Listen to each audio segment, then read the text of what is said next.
छात्रों, आज हम वर्ग समीकरण में परिवर्तित होने वाले समीकरण का अध्ययन करेंगे। साथ ही करणीय व्यंजक के रूप में समीकरण का हल भी अध्ययन करेंगे। छात्रों, कुछ समीकरण ऐसे होते हैं जो दिखने में वर्ग समीकरण नहीं होते, लेकिन उपयुक्त रूपांतरण करने पर वह वर्ग समीकरण में परिवर्तित हो जाता है। फिर हम उसका हल प्राप्त करते हैं। तो इस तरह से मुख्यतः 3 प्रकार के समीकरण होते हैं जिनको हम रूपांतरण करते हैं, परिवर्तित करके वर्ग समीकरण प्राप्त करते हैं। पहला है ax स्क्वायर। पहला प्रकार है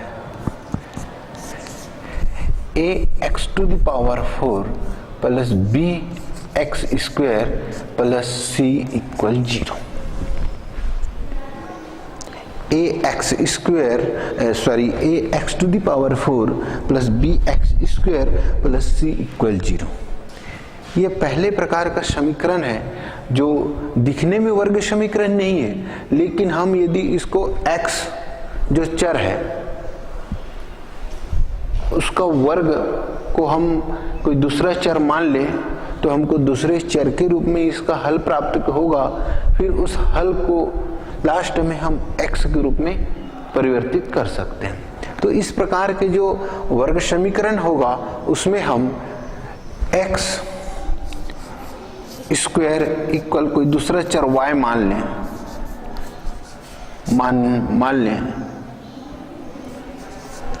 लें तो समीकरण किस रूप में बदल जाएगा? ये हो जाएगा x टू दी पावर 4 है तो हम इसको लिखेंगे x square to the power 2 plus b x square plus c equal 0। जहां पर x स्क्वायर है उसके जगह हम एक दूसरा चर रखेंगे y स्क्वायर, यहां पर रखेंगे तो ये हो जाएगा by प्लस c इक्वल 0। अब देखिए, ये जो समीकरण हमको किस रूप में दिखाई दे रहा है? वर्ग समीकरण के रूप में। अब इस वर्ग समीकरण का हम y के रूप में हल प्राप्त करेंगे। y के रूप में 2 हल प्राप्त होगा, हमको 2 हल मिलेंगे y के रूप में। इन दोनों हलों को हम फिर पुनः हम x के रूप में परिवर्तित करेंगे तो y के 2 मान प्राप्त हुए। यदि y1 और y2 तो हम इसे x के रूप में लिखेंगे तो ये हो जाएगा root y1 and root y2। पहला प्रकार का जो वर्ग समीकरण है जिसको परिवर्तित करना है वो x की अधिकतम घात 4 होती है। तो 4 होने पर हम एक दूसरा चर मान लेंगे x स्क्वायर इक्वल 4 मानेंगे तो ये इस रूप में परिवर्तित हो जाएगा, एक वर्ग समीकरण बन जाएगा। वर्ग समीकरण बनेगा, उसको हम y के रूप में हल प्राप्त करेंगे। 2 मान मिलेगा। इन दोनों मानों को हमको x की, चूंकि हमको x के रूप में ये समीकरण दिया गया है तो जो मान प्राप्त हुआ है उसको भी हम x के रूप में ही हम प्राप्त करेंगे। तो x स्क्वायर इक्वल y है तो x का मान निकालने के लिए स्क्वायर रूट हो जाएगा, रूट y। तो ये दोनों मानों का हम क्या निकालना पड़ेगा? Square root. तो ये x के रूप में हमें प्राप्त हो जाएगा। ये पहले प्रकार का समीकरण है। इसका हम एक एग्जाम्पल प्रश्न देखते हैं।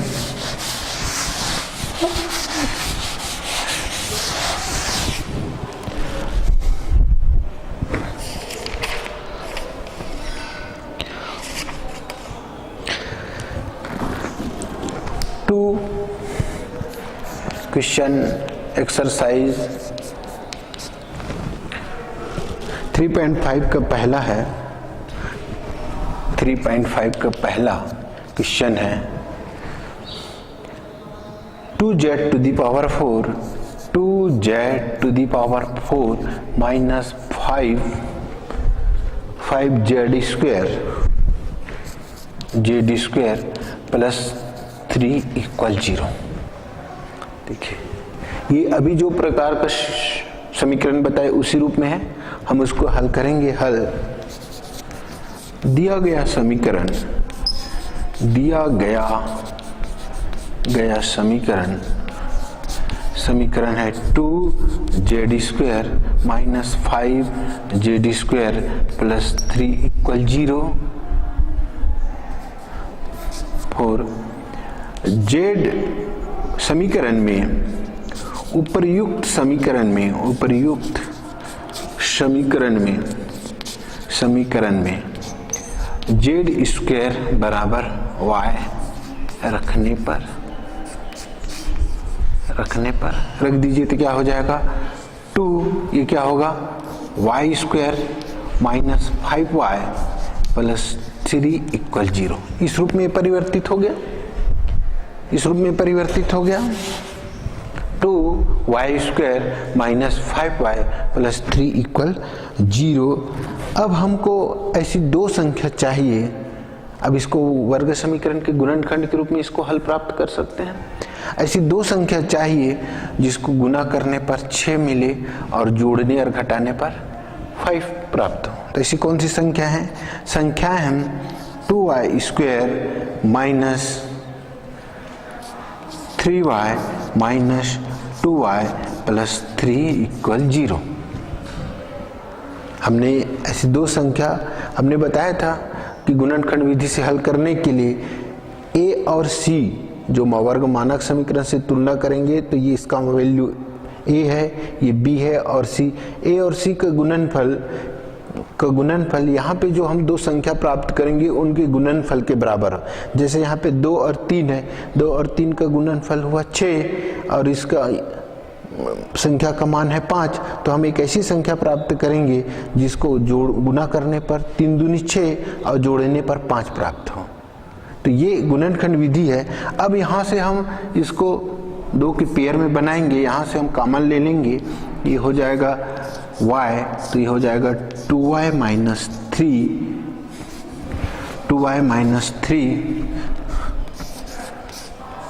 ये जो अपने को प्राप्त हुआ है एक घाती पद, उसको यहाँ लिखेंगे 2y माइनस 3 इक्वल 0। अब यहाँ पे चूंकि ऋण है तो यहाँ पर भी हम ऋण लेंगे और यहाँ पर हो जाएगा ऋण 1, क्योंकि ऋण 1 से जब हम इसको गुना करेंगे तो ऊपर के जो पद हैं minus 2y minus minus plus 3 प्राप्त होगा। अब ये जो दो हमको एक घाती पद प्राप्त हुआ है उसको एक बार लिखेंगे और जो हमने कॉमन लिया है इस पद को एक ब्रैकेट में लिखेंगे। इस प्रकार हमें दो एक घाती गुणनखंड प्राप्त होंगे 2y minus 3 which implies that ये हो जाएगा y माइनस 1 इक्वल 0। हमारा जो परिवर्तित जो वर्ग समीकरण है और दो एक घाती गुणनखंड के रूप में प्राप्त हो गया, तो ये हो जाएगा 2y माइनस 3 और y माइनस 1। अब हम इसको दोनों एक घाती गुणनखंड को अलग अलग शून्य के रूप में रखेंगे, तो ये हो जाएगा 2y minus 3 equal 0 and y minus 1 equal 0। तो यहाँ पे y की वैल्यू प्राप्त हो जाएगी, y बराबर इसको पक्षांतर करेंगे -3 को तो ये +3 हो जाएगा विच इम्प्लाइज दैट 3, तो y बराबर होगा 3/2 और इधर हो जाएगा इसको पक्षांतर करेंगे तो 1। तो हमें y के दो मान प्राप्त हुए, एक तो y बराबर 1 और y इक्वल 2/3। लेकिन हमने क्या माना था, y की वैल्यू क्या माना था, z की वैल्यू माना था हमने z² माना था। हमने इस समीकरण को पहले परिवर्तित किया था, परिवर्तित करने के पश्चात हमने y के रूप में प्राप्त। अब हम y का मान z² रखकर हम z के रूप में समीकरण को प्राप्त करेंगे। हम यदि इस समीकरण को यहीं पर छोड़ देते हैं और हम z के रूप में प्राप्त नहीं करते तो इसका पर्याप्त हल नहीं होगा। तो ये जो y मान मिला है इस y को हमको z के रूप में लाना है, तभी इस समीकरण का हल होगा। हम यहाँ तक हल करके छोड़ देंगे तो ये संपूर्ण हल नहीं है, आधा हल है ना। ये कौन सा हल है, अपर्याप्त हल है, पर्याप्त हल नहीं है, सफिशिएंट सॉल्यूशन नहीं है। इसलिए इसको y और को हम किसके रूप में परिवर्तित करना पड़ेगा, z के रूप में हम इसको परिवर्तित करेंगे। तो इसको y का मान z रखने पर y का मान z² लेने पर क्यों ले रहे हैं? क्योंकि हमने मान के चला था जेड स्क्वायर इक्वल वाई, है ना। हमको जेड के रूप में समीकरण दिया है तो समीकरण का हल भी किस रूप में लाना है? जेड के रूप में लाएंगे ना, है ना। तो ये हो जाएगा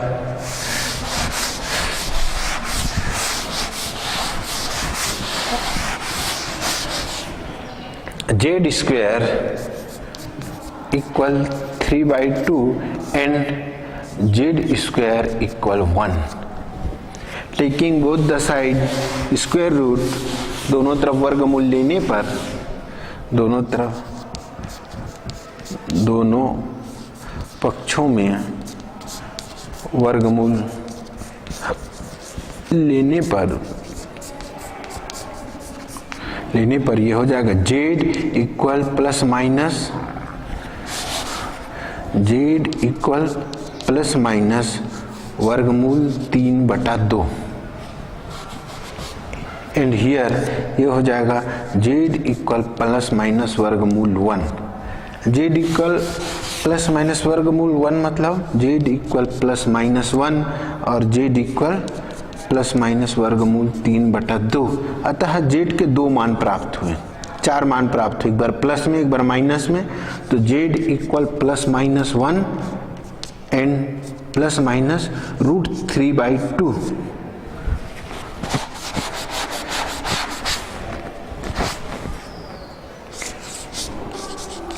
तो यही इसका उत्तर होगा, इस समीकरण का ये उत्तर होंगे। तो इस तरह से हमने पहले प्रकार जो परिवर्तित समीकरण का हल किया है। अब दूसरे प्रकार का जो परिवर्तित समीकरण है वो इस रूप में है।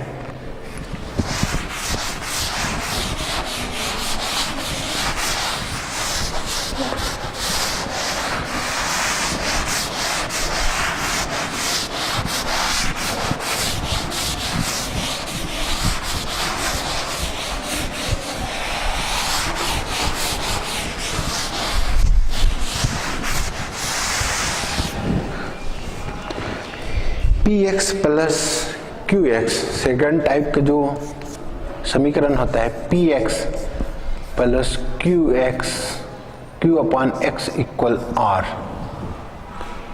इस टाइप का समीकरण होता है। इस टाइप के समीकरण में जहां x नॉट इक्वल टू 0, जहां x कैसा होगा, जहां x नॉट इक्वल टू 0, ठीक है। इस प्रकार के समीकरण को दिखने में वर्ग समीकरण दिखाई नहीं दे रहे, लेकिन हम इसको कैसे करेंगे, वर्ग समीकरण में बदलेंगे। बदलने के लिए दोनों पक्षों में क्या कर दें, x से गुना करें। दोनों पक्षों में x से गुना करने पर, x से गुना करेंगे तो ये हो जाएगा px स्क्वायर, x से गुना करेंगे px स्क्वायर, ये क्या होगा q into x upon x plus और x। तो x कैंसल, rx की तो पक्षांतर करेंगे px square minus rx plus q equal 0। अब ये देखिए, ये समीकरण वर्ग समीकरण के रूप में दिखाई दे रहा है। वर्ग समीकरण के मानक रूप की समान है। एक यहाँ पर अज्ञात राशि x है ना, द्विघात पद है, एक घाती पद है, एक अचर पद है, तो ये वर्ग समीकरण के रूप में हो गया।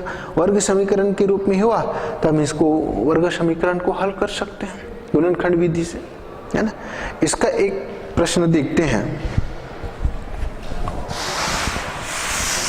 ये दूसरे प्रकार का जो समीकरण है जिसको परिवर्तित करके वर्ग समीकरण प्राप्त किया, इससे एक प्रश्न हल करते हैं।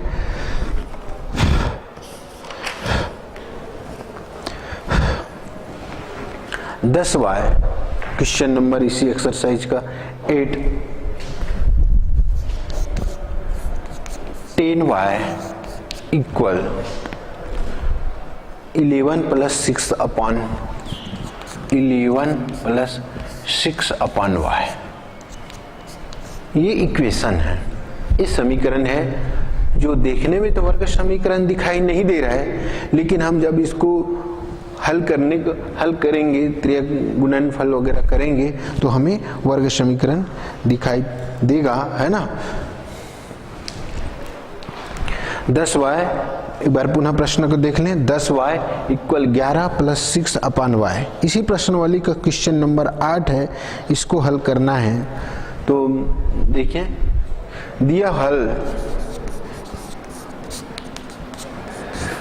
दिया गया समीकरण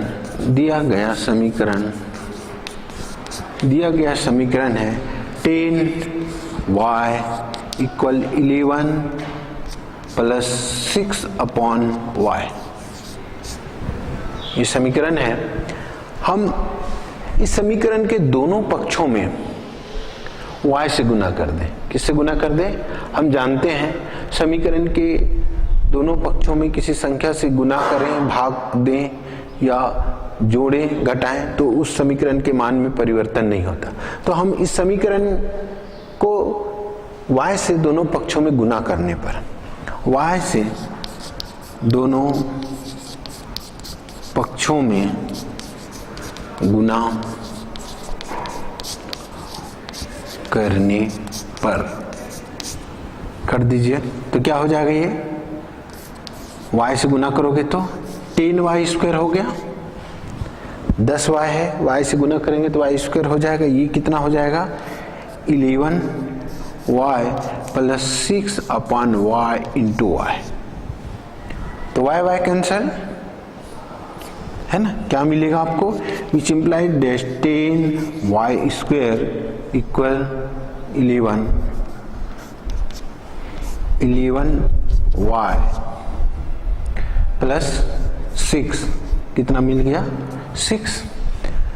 अब हम इस पद को वर्ग समीकरण के मानक रूप के रूप में इसको लाने के लिए इसको पक्षांतर करना पड़ेगा। तो ये हो जाएगा 10y square minus 11y minus क्या होगा? 6 equal 0। 10y square minus 11y equal कितना हो गया? माइनस 6 इक्वल 0, है ना। ये समीकरण इस रूप में बदल गया, 10y square minus 11y minus 6 equal 0। अब हम को दो संख्याएं यहां पर प्राप्त करनी है ना। 10 और 6 का गुना कितना हुआ? 60, है ना। 60 गुणनफल प्राप्त हुआ। अब हमको एक ऐसी संख्या प्राप्त करनी है जो b के रूप में जो 11 दिया है वो हमको मिले। ऐसी कौन कौन सी संख्या है? ऐसी कौन कौन सी संख्या है जिनको गुना करने पर 60 मिले और जोड़ने या घटाने पर हमको 11 प्राप्त हो? ऐसी कोई संख्या है हमारे पास? कौन कौन सी संख्या है जिसको गुना करने पर 60 प्राप्त हो और हम उसको जोड़ें या घटाएं तो हमको कितना प्राप्त हो? 11।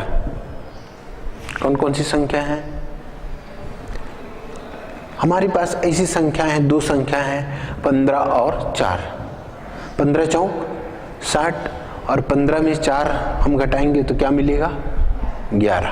तो दो संख्याएं प्राप्त हो गई, है ना। तो इस तरह से ये हमें अभी समीकरण प्राप्त हुआ है। इस समीकरण को अब हम विभक्त करेंगे और एक घातीय गुणनखंड प्राप्त करेंगे।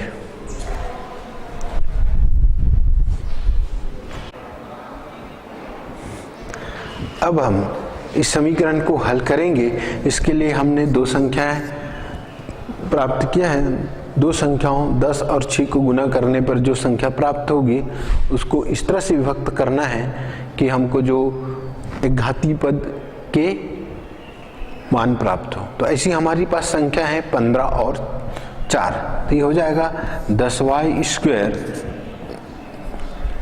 Minus 15y plus 4y minus 6 equal 0।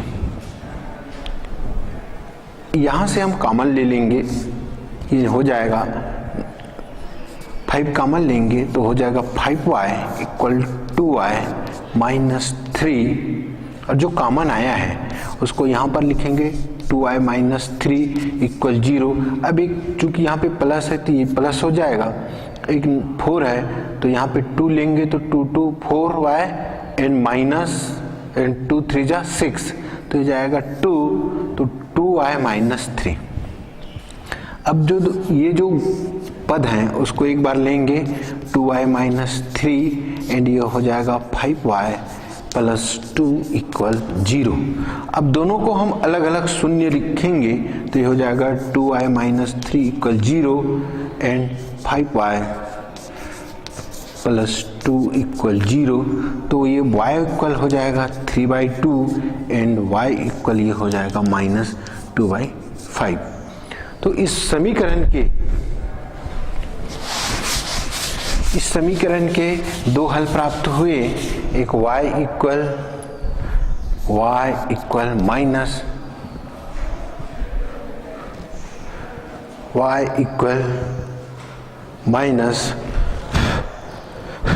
2/5 and 3/2, यही इस समीकरण का हल है, उत्तर होगा।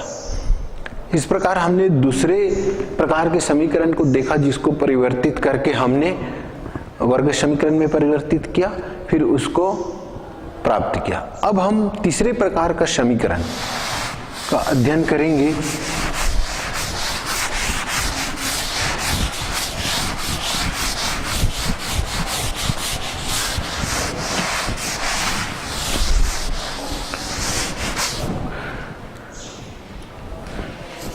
तीसरे प्रकार का समीकरण करणी व्यंजक वाले रूप में समीकरण का हल करना। एक करणी घात के रूप में समीकरण रहते हैं, उसको हम हल करेंगे। इसका समीकरण का रूप होते हैं ax plus b plus cx plus d equal 0, जहां पर a b c d ये r वास्तविक संख्याओं के समुच्चय के अवयव होते हैं। इसमें हम ये बराबर यहाँ पे रहेगा, इस टाइप के रहते हैं समीकरण। इसको पहले स्क्वायर रूट को हटाना पड़ता। स्क्वायर रूट को हटाने के लिए दोनों पक्षों में वर्ग करेंगे, दोनों पक्षों में वर्ग करने पर ये प्राप्त हो जाएगा ax प्लस b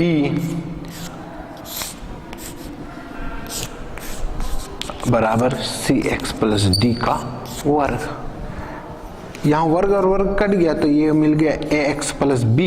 इसका हम प्रसार करेंगे तो ये हो जाएगा c square x square 2c dx plus d square, इस रूप में प्राप्त होगा। अब हम इस पद को ले जाएं उधर तो ये हो जाएगा c square x square plus 2c dx plus d square minus ax plus minus b equal 0। इस रूप में समीकरण प्राप्त हो जाएगा। समीकरण इस रूप में प्राप्त होगा। अब देखिए यहाँ पे वर्ग वाले पद आ गए तो ये हो जाएगा c स्क्वायर x स्क्वायर, यहाँ से x के पद हैं वहाँ से निकल जाएगा 2cd minus a into x plus d square minus b equal 0। देखिए वर्ग समीकरण है, इस समीकरण का वर्ग रूप है, ये घाती पद हैं, ये अचर पद है। अब इस वर्ग समीकरण का हल करके हम x के मान ज्ञात कर सकते हैं। अब x के जो मान आएंगे पर दो प्रतिबंध लागू होगा। x के जो मान प्राप्त होंगे उस पर दो प्रतिबंध लागू होगा। यदि दोनों प्रतिबंध को संतुष्ट करते हैं तो x के मान दोनों मान सही होंगे। यदि x के कोई मान दोनों प्रतिबंध को संतुष्ट नहीं करते तो जो संतुष्ट नहीं करने वाले x के मान को हम अवॉइड करेंगे, अस्वीकार कर देंगे। तो कंडीशन, इसके लिए कंडीशन होगा एक तो ax धन b greater than or equal 0 और दूसरा कंडीशन होगा C X plus D greater than or equal 0। इसके लिए दो प्रतिबंध होंगे x के लिए, जो यहाँ से x मान आएगा, यदि ये दोनों प्रतिबंधों को संतुष्ट करेगा तो वह x के दोनों मान सही होंगे। यदि x के दो मान में से कोई एक मान संतुष्ट करता है और एक मान संतुष्ट नहीं करता, तो संतुष्ट नहीं करने वाला जो मान होंगे उसको हम अस्वीकार करेंगे, उसको नेग्लेक्ट कर देंगे, और जो संतुष्ट करने वाले मान उसका हल होगा, है ना। ये तीसरे प्रकार का परिवर्तित रूप करने वाले वर्ग समीकरण है जो करणीय व्यंजक के रूप में हमको हल करना है। इसके लिए हम समीकरण एक प्रश्न को हल करेंगे और इसको समझेंगे।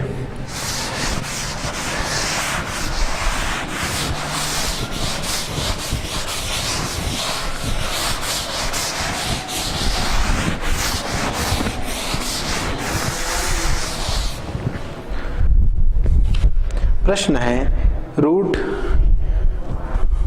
10 रूट 3x स्क्वायर माइनस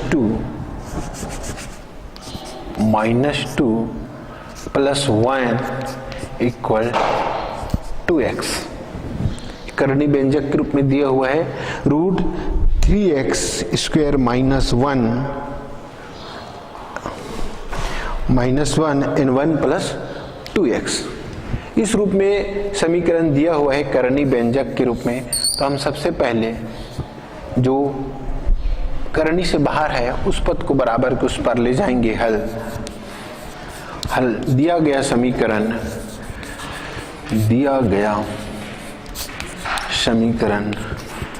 समीकरण है root 3x square minus 2 plus 1 equal 2x, इसको उस पार ले जाएंगे तो समीकरण हो जाएगा वर्गमूल 3x square minus 2 equal 2x minus 1। हमने जो अचर पद था उसको ले गया, बराबर की उसको ले गया। अब इस समीकरण का हमको हल प्राप्त करना है। इस समीकरण का हल प्राप्त करने के लिए हम इसके दोनों पक्षों को वर्ग में लेंगे और वर्ग करके हम वर्ग समीकरण प्राप्त करेंगे। दोनों पक्षों के समीकरण के दोनों पक्षों में वर्ग करने पर समीकरण के दोनों पक्षों में वर्ग करेंगे तो ये हो जाएगा 3x स्क्वायर माइनस 2 रूट का whole square equal 2x minus 1 whole square. देखिए स्क्वायर और स्क्वायर रूट कैंसिल हो जाएंगे, क्या बचेगा 3x स्क्वायर माइनस 2 इक्वल ये हो जाएगा 4x square minus 4x plus 1। इसको x प्रसार करेंगे तो 4x square minus 4x plus 1 equal 0। ये हो गया इस समीकरण का को हमने करणीय को हटा दिया। करणीय को हटाने के पश्चात हम जो चर पद हैं उस चर पद को एक तरफ ले आएंगे तो ये हो जाएगा आपका लाने पर इस 4x स्क्वायर ले आइए इधर तो ये हो जाएगा 3x स्क्वायर माइनस 2, उसको उधर ले जाएंगे तो minus 4x square plus 4x minus 1 equal 0। इस रूप में आ गया।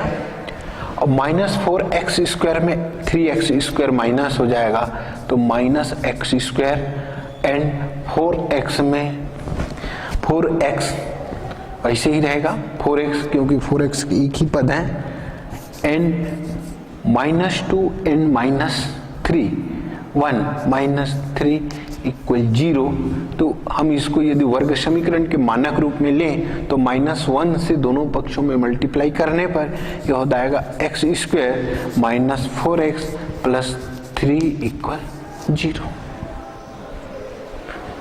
4x square minus x square minus 4x plus 3 equal 0। अब ये वर्ग समीकरण में आ गया, परिवर्तित हो गया। हमारा समीकरण किस रूप में परिवर्तित हो गया? वर्ग समीकरण में। अब हम इस समीकरण का हल प्राप्त करेंगे। तो ऐसी कौन सी संख्याएं हैं जिसको यहाँ पर 1 है, यहाँ पे 3 है, गुना करने पर 3 मिले और जोड़ने पर कितना मिले? 4 मिले। कोई है ऐसी संख्या? है कोई संख्या जिसको गुना करने पर 3 प्राप्त हो और जोड़ने पर 4 मिले? है? कितना? 3 और 1। यस, राइट आंसर 3 और 1। 3 और 1 को हम गुना करेंगे तो 3 मिलेगा और 3 में जब हम 1 प्लस करेंगे तो कितना मिलेगा? 4। तो 3 और 1 है ना।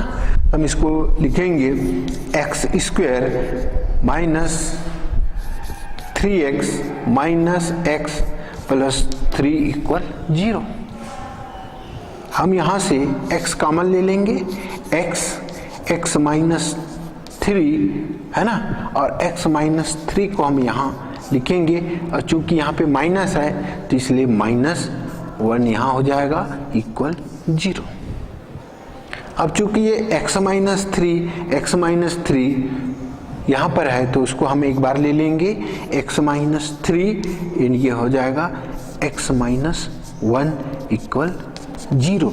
तो हम ये जो वर्ग समीकरण है दो एक घाती गुणनखंड के रूप में प्राप्त हो गए। अब इस दो एक घाती गुणनखंड है उसको हम अलग अलग शून्य के रूप में रखेंगे, अलग अलग शून्य के रूप में रखेंगे और x के मान प्राप्त करेंगे। अलग अलग शून्य के रूप में रखने पर x minus 3 equal 0 and x minus 1 equal 0। तो क्या प्राप्त हुआ? x इक्वल 3 और x इक्वल 1। x के दो मान प्राप्त हुए, एक तो x इक्वल 1 और x इक्वल 3। x के दो मान प्राप्त हुए, x इक्वल 1 और x इक्वल 3 है ना। अब देखते हैं x इक्वल 1 x इक्वल 3। यहां पर हम इसके लिए कंडीशन लगाएंगे। 3x स्क्वायर कंडीशन जो मान प्राप्त हुआ है वो सही है या नहीं। कंडीशन 1 क्या है? 3x square minus 2 greater than 0, greater than or equal 0, पहला कंडीशन। और दूसरा कंडीशन के लिए क्या होगा? 2x माइनस 1 है ना। 3x स्क्वायर ग्रेटर देन 0 मतलब हुआ कि 3x स्क्वायर ग्रेटर देन 2। इसका क्या मतलब हुआ? इसका ये मतलब हुआ कि 3x स्क्वायर ग्रेटर देन 2 है ना। मतलब ये हुआ कि x स्क्वायर ग्रेटर देन 2/3। देखो x के 1 मान रखोगे तो भी 2/3 से बड़ा होगा, 3 रखोगे तो भी 2/3 से बड़ा होगा। x का मान 2/3 का मतलब हुआ 0.666 इस टाइप का, और 1 का मान रखोगे तो 1 इससे बड़ा है, और 3 रखोगे तो 3 का वर्ग 9, ये भी बड़ा है। मतलब x इक्वल राइट इस कंडीशन को सेटिस्फाई कर रही है। और दूसरा जो कंडीशन बनेगा 2x minus 1 greater than condition 2, condition 2 greater than 0, तो ये हो जाएगा 2x greater than 1 which implies that, इसलिए ये हो जाएगा x ग्रेटर देन 1/2। अब देखो 1 का मान यहां पर रखोगे तो 1/2 से बड़ा है, तो x यहां के लिए भी सत्य है, x का मान 1 और यहां के लिए भी सत्य है। अब हम 3 रख के देखें, 3 का वर्ग होता है 9, 2/3 से बड़ा है। अब यहां रखें 3 1/2 से बड़ा है। मतलब x के जो दोनों मान प्राप्त हुए हैं इस कंडीशन को कैसे करते हैं? संतुष्ट कर रहे हैं। कैसे कर रहे हैं, संतुष्ट कर रहे हैं। x इक्वल 1 और 3 कंडीशन 1 है ना, और कंडीशन 2 को कैसे कर रहे हैं, संतुष्ट कर रहे हैं। अतः ये दोनों मान उत्तर होंगे, अभीष्ट उत्तर होंगे। अतः ये दोनों जो मान हैं x इक्वल 1 और x इक्वल 2 दोनों इस समीकरण के हल होंगे। समझ आ रहा है ना।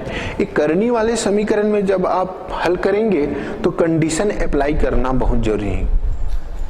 कंडीशन अप्लाई पर ही जो आपके x के मान निकलेंगे वो इस शर्त को पूरा करना चाहिए। जो शर्त को पूरा करेगा वो उस समीकरण का हल होगा, और जो शर्त को पूरा नहीं करेगा उस समीकरण का हल नहीं होगा। इस प्रकार आज हमने वर्ग समीकरण के परिवर्तित होने वाले समीकरण के रूपों को देखा, साथ ही करनी व्यंजक के रूप में समीकरण का हल भी हमने प्राप्त किया। धन्यवाद।